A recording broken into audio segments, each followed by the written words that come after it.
ada terimbas sekitar 64 kakak yang terendam akibat limpahan air yang berasal dari sungai antara Kampung Polendong Bulan 2 dengan Kampung Lindung Air Pala 1.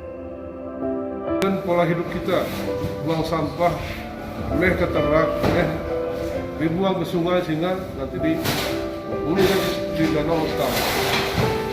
Ini pola kita. Kesalahan itu juga salah di mana? Bukan kesalahan yang orang-orang tua kita dahulu, tetapi kesalahan kita.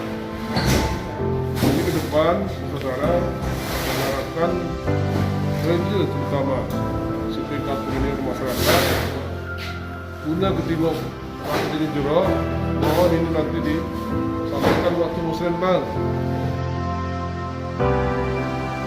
Serahkan bantuan masa panik warga Kecamatan Bintang yang terkena dampak banjir ataupun rob. Semoga ini dapat membantu meringankan dan masyarakat.